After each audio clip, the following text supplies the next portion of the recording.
defense. I mean, like some of us are saying, look, we shall defend his right to stand for presidency and reserve the right to vote for him, because some judge him on Twitter as us who would judge him on the aspect of one, the father learnt on the job, the son has been trained for the job. There are benefits to each side, but we shall not go into it. You were saying about succession politics. Derek, for me, I am saying that the political messaging of political groups and entities must be coherent with their practices and what they do. If you're saying this is not a monarchy, then your party shouldn't be one. Don't do it. No, I don't. Let's just use the example of Dr. Besigye. If Dr. Besigye was talking, he led a party called Forum for Democratic Change. Yes. And when it was time for him to leave the party, he presided over a democratic process that elected Mugisha Muntu to be president of the party, and he left. Then I don't know in which spirit he left, whether in a good faith or bad faith. He left and never left. He left and never left. He left with a branch, or he shifted the capital. It's like that thing of Said said from Moscow. We moved from Najana Nkumbi to Katonga Road. The de facto command of the party moved to Katonga. So and actually, if you talked to General Mugisha Muntu, he will tell you that in his 7 years of presidency as a party president for FDC, he faced all the opposition within the party that anyone has never faced. In fact, he normally tells me that, I always tell Patrick Oboyamuriat that you're lucky. You are running the party as the party president. Me, Is he? As a party partial party president. Yeah, the power was somewhere else. Yeah, the power was somewhere else and stuff. And he will tell you that succession politics in Uganda must reign over the will of the people. No, but the people, you see, Serere, the people wanted succession. For me, it has to be the people have to reign over succession of the people. So what happens? So the people should be able to choose that. Derek, not that someone should come up and choose for the people. Derek, no, but nobody's going to. Okay. So I have a question. What happens if the people of Uganda say they want General Muhoozi to replace the dad? How will they say that in an election? I think you're the one who has been saying if the people say so. Yes. And actually, I want to tell you if they how do the people say? By voting. Yes. Which people? The people of Uganda. What's the definition of the people? Is one of the people saying they're defending General Muhoozi's right to stand? For me, I don't have a problem with General Muhoozi running as president, and that's the fact. Okay. For as long as he's a Ugandan, he has a right to run for any position in this country. Not when he's still serving yes. And for me, that's the issue that I have. Okay, let's take a short break. When we return, we'll be talking about corruption, scandals, iron sheets, what else, NSSF, everything. That money has been discussed last week and the week before. Good morning.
Yo, yeah. Man, I don't know what's today, man. Today I'm not feeling it. Rock Boom, now in a new bottle with the same taste and same positive energy. Yeah, I drop it like it's red hot. Shorty's coming back up. Available in a 320 ml PET bottle. I just took a Rock Boom and I know it won't flop. Rock Boom, feel the positive energy.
Hello, good morning, welcome back. This is Viewpoint. My name is Daniel Lutaya. You're live with us on YouTube, News 24/7, and on Twitter Spaces. The conversation was getting heated before the break, and even during the break, about the Serere by-election. But we know the by-election is done, and now we'll have Emmanuel Omoding as Member of Parliament for Serere County. Let's move on to an issue that has, in the past few weeks, we've had a lot of talk in the halls of Parliament, but even the public is talking about corruption, and you know, lots of things to do with NSSF. You know, there was a big NSSF inquiry, the Committee of Parliament and ad hoc committee that was set up. The committee has, I think, completed the report, and we are now waiting to hear what the committee thinks about how NSSF was run by its former leader. And now there is the Iron Sheets scandal. I want to start with Derek, who has covered both for Daily I thought Monitor. he got Iron Sheets. Derek covered both for Daily Monitor, so I want him to explain to us what exactly it is with these Iron Sheets. What happened? So what we know for sure that we know the catastrophe that befell the people of Karamoja. Yes. I think that was between, I think the whole of last year, where at some point more than 1,000 people were reported dead of famine, and another program that has been ongoing of disarmament in that region of the youth getting disarmed. Many youth got disarmed, but then they were complaining that we do not have shelters where to stay, we do not have living really, food and stuff. So government thought it wise to give them Iron Sheets. So the government passed a supplementary budget of 39 billion, and part of this money, I think part of this money, about 34 billion, was supposed to go on to relief food, goats, to buy goats for a living for these people. I think 74,000 goats, and the remaining 5 billion was supposed to buy 100,000 iron sheets to set up shelters really for those youth. So this supplementary budget was passed last year, in the last quarter, and the challenge became, I think, early this year, when the complaints started springing up that the people of Karamoja had not gotten the iron sheets, and neither had they gotten the goats, and so people started inquiring where have all these things gone? And it so happens that a report or papers or documents started spreading in the general public, where top government officials had picked these iron sheets and had taken them to various places, and so much at the center and at the heart of this whole thing is the OPM, Office of the Prime Minister, which is charged with disaster preparedness of the country, and then the minister or the Ministry of Karamoja, which was directly that's the state minister, but Miss Goreti Kitutu is the minister who is charged directly with the people of Karamoja, came at center stage. And actually, looking at the list that came out, the minister took, I think, the lion's share of the iron sheets. And the challenge became that many of her, that's according to the reports out there, that many of her family members received the iron sheets. Because I think the iron sheets, but again, some of them were selling the iron sheets. And then the lists came out having the vice president, the prime minister, and other ministers having received those iron sheets. And of course, an inquiry. I think last week, and Joseph is going to talk about it last week or sometime thereabout, the MPs from Karamoja petitioned the Speaker of Parliament. And of course, so many petitions have come through, and I think the Speaker of Parliament has ordered an inquiry into this matter. Let me go. Investigations are beginning. Let me go to Isaac. Isaac, your government. It's your government. It seems. Dan, which one is your government? Yeah, you're speaking like everybody has their government. This government is for all of us. My government is 24/7. That's the one I lead. The government of NRM, which that sounds better. Which Isaac serves. It seems that the government of NRM is always somewhere embroiled in a corruption scandal somehow, somewhere. Yeah. Thank you. First of all, there's such a thing as alternative facts. Yes. Listening to your nemesis, my friend, I've listened carefully, and I said one of the things that we have in this iron sheet scandal is there's a lot of misinformation going on, and it is deliberate to the point that it is meant to make Kitutu's crime sanitize it to say even those ones, she's not alone. Yes, she's not alone. So she wants to go down with everybody. Yes, go maybe if you say that. But I'll give you. I've been fortunate or privileged to have grown up in a politician's house. Yes. And I'll give you a brief history about these iron sheets. In 2000, about 2000, my father was an MP for Gomba, and there was a hailstorm in a place called Chigezi, and it came and devastated people's homes, schools, and everything. And I remember very clearly, he made a requisition from Prime Minister's office to get iron sheets, and he got iron sheets, and he went to his constituents, and they were distributed. I was part of the people in the pickups then distributing with his personal assistant. So, but let's first look at the mandate of the Prime Minister's office, because it's also very important. The Prime Minister's office has, 13 ministries under it of affirmative action. But one of the critical ministries there is relief and disaster preparedness. If there is anywhere I expect iron sheets, I expect it in that ministry. It is not true that they bought iron sheets only for Karamoja. True. you know. They have iron sheets which they go and distribute to offer whenever relief. there are two words in that ministry: relief and disaster preparedness. Disaster. Yes. Places where there is disaster, and then places where they need relief. You know, Kasese, the prime minister went with iron sheets. You know, after the floods, she went with iron sheets.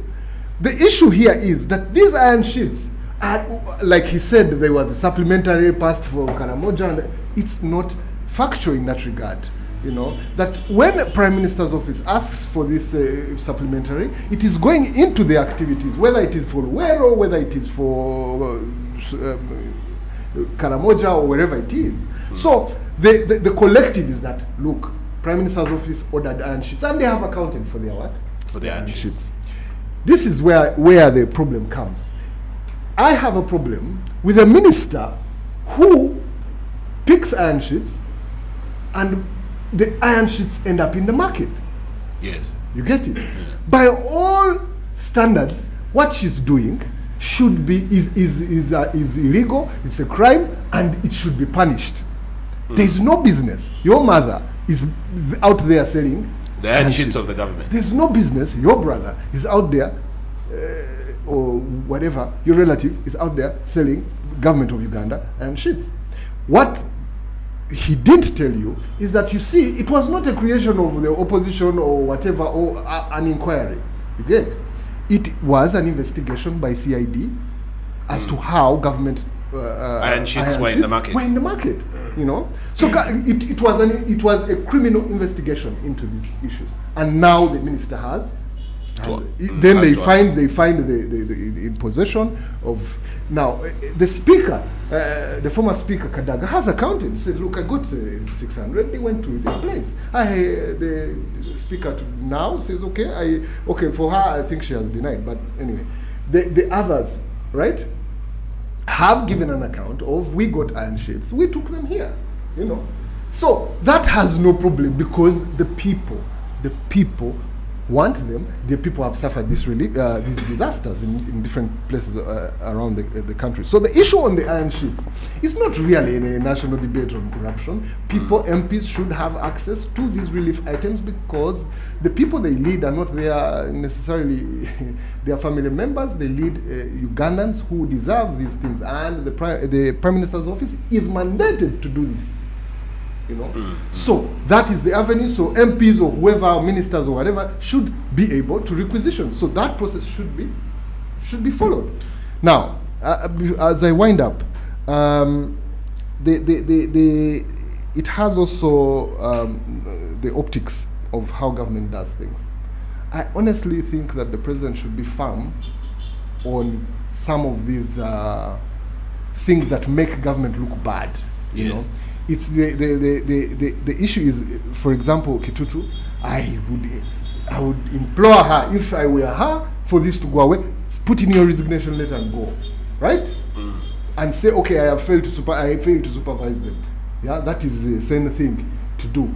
But also, I would expect the president to be firm and say, look, I'm sorry, until this goes away, please go and have a seat. You know, as a matter of principle. That such flimsy accusations. The president has said it before. He is not a PR person. He doesn't like PR. And that is one of the qualities I really see that, okay, some of us may not have, is that the president really has a lot of patience, and patience has positives and negatives. Patience gives you time to listen to all sides, right? And make an informed decision. But it also has one thing: the longer you take, the perception of the public is that you condone this. You are not acting. Yeah, you're not acting, and you condone this. So for me, we should not take away the crime from Kitutu of what has happened. Yes. Right, and the theft of the iron sheets. But also, we should not lump a good program and bash everybody because they went on requisition for iron sheets. Account for it that. Is something that has been happening since, Yes, it has been there. It has been there since the 2000s. And this I am telling you because for sure I lived it and I saw it.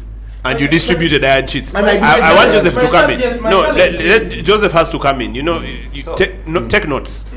Yeah, so Dan, when we were growing up in Zombo, we had a boy called Kennedy. He was known for stealing sauce. You know how they would cook once? Yes. You eat, and even in the evening. He won't understand, but you and I know. Yes, so yes. You pick a bit of it and leave the rest in the saucepan. Yes. So in the evening they come just make the kalo or matoke And you eat your sauce. So Kennedy would steal meat. And then, so he later realized that they were counting the number of pieces. So what he would do, when he has stolen meat, he will come and hold Wandera's mouth before washing his hands. So that when they call and say, who stole meat? Wandera is the one who is smelling Yeah, meat. Wandera is the one smelling now this for me, my thinking is that this is the psychology that is being applied in this iron sheet bonanza. Kitutu is holding people's mouths and smearing them with the... somebody, I don't know if it is Kitutu, but somebody somewhere has realized that the stench of meat is on their mouth. Yes. So you go and rub, and you go and rub as many powerful people as possible. So Yes. that the conversation then moves from you to the Prime Minister, moves from you to the former Speaker, moves from you to the thing to any other person. Here are my 2 cents. I think that the context he explained is very important. The office of the Prime Minister has about 13 ministries. Inside there is the Ministry for Teso Affairs, Northern Uganda, Karamoja, Bunyoro, all these affirmative action stores, and all of them actually buy and distribute iron sheets. Yes. There is also in there a ministry for relief and disaster preparedness headed by the good old engineer Hilary Onek and the Honorable Esther Anyakun from Karamoja. Yes. These ministries also procure iron sheets. So it is clear, let us separate.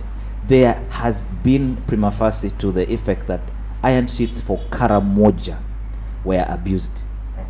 Not iron sheets for... Not all iron sheets. Yes. There is abuse. Not Kasese, not Kamuli, not there's anywhere. Prima facie for abuse of iron sheets for Karamoja. Yes. And here is part of the abuse that actually some ministers picked iron sheets from the ministry for Karamoja. Iron sheets meant for Karamoja. Yes. Okay? And then the other extent of the abuse is that iron sheets were found on the open market, being sold by relatives of a high-ranking government official. Now, those are things nobody should condone. For me, I disassociate from the attempt to lump people who got iron sheets from the national... I can tell you that Bukedia got 500 iron sheets from the relief ministry. Yes. And it went to 3 primary schools, and because Bukedia neighbors Karamoja, there's always a spillover. But the iron sheets that went to Bukedia, we double checked and cross checked. They were not for Karamoja. They are from the Ministry of Relief and Disaster Preparedness, and they are 500. They were delivered. We know where they went, and we went there with journalists. We have stories. We have people received them, and accountability was delivered. But when meat was smelling in someone's mouth, He said even they this went one. to the inventory and tried to insinuate that, for example, Bukedia also got iron sheets for Karamoja. Now, for me, I'm happy that investigations are happening. Brigadier General Isoke is on it, and the State House Anti-Corruption Unit. Maybe if it were the days of our friend Nakalema, would have people on vacation by now. Yes. Absolutely.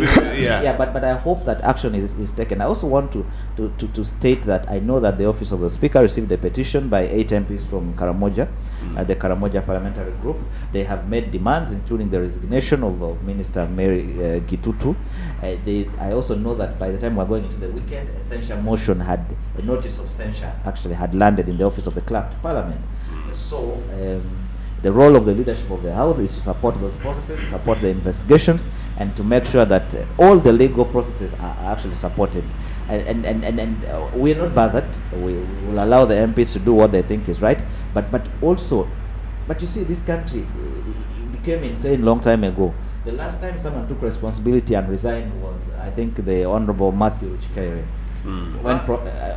No, there have been about 5. The first person to ever No, I'm resign. saying the last one we saw. The last one we saw was Kabakumba Masiko. No, that one was forced out. Yeah, no, she was forced to resign. Then she resigned. Yeah, So, then she resigned. Officially on paper, she No, resigned. paper, You yes. see, I'm talking She about. wasn't I'm talking about censured. You see, the Honorable Matthew Rushikare did nothing, bro. Oh no, Yes. no. He was simply the head of a ministry in charge of privatization. I- Something wrong happened under his watch, and I he can start- give you the history. Yes. He was also to be censured with around that time they had censured Sam Kutesa and Jim Ogwezi, and he was the next person in line to be censured around the UCD cell. But because for him he saw this coming and didn't want to enter this malaise of things, Anyway. and he resigned based on the There's fact that- another case of the Alhaji Chirunda Chiveji. Yes. May his soul rest in peace. Yes. He picked fuel to work on a road Yes. in Bugweri. Yeah. 200 liters of fuel. Yes. To work on a road. Yeah. They were coming for him. He said, no, I will not subject myself to this humiliation. yes. Now that culture of taking responsibility and saying, Yes. I have let down Yes. my country. I'm the one who ate the meat. Now the real Emiti Majakaluva is what we see today. that someone says they do what they call, if I die, I die. I am not going anywhere. I'm going to allow Isaac to take his leave, but give us your final remarks before you go. Then we can proceed. My final remarks on the two issues really, Serere, I congratulate Emmanuel Oboding. Emmanuel Omoding Okabe. and also the NRM party for running a very serious campaign there. and eating the opposition like a sumbusa. Yeah, finally. yes. I mean, I have not, as usual. Usually, they keep saying we have been robbed and everything. Yeah. There's a conspicuous silence from the opposition of how they were robbed. But that is on Serere. On this, the iron sheets. Really, again, like I said, someone is trying to tarnish people, other leaders who have helped their communities in accessing some of these relief and items, and to cover up their crimes. And I don't want the Ugandans to keep to bash the whole, throwing the baby out With the bathwater. Let's what is wrong should be condemned, but and also preserve what is good and working for the communities. With those words, I hope everyone has a good week next week, and I'm glad to have sat next to Sabiti. And hopefully we'll have a week with very fewer scandals. Let's have one scandal at a time. Fewer scandals, please. Yeah, we are still dealing with NSSF. I love to wear colors. I was waiting for that in the show, but you've had that song, I'm Not My Hair. I'm Not My T-shirt. Derek, they have challenged you on the iron sheets, and it looks like there is no scandal, at least from what Isaac and Joseph are telling me. It looks like this is being politicized. Do you think that there is a way that this matter is being politicized? Absolutely. And when I was submitting, I was very categorical that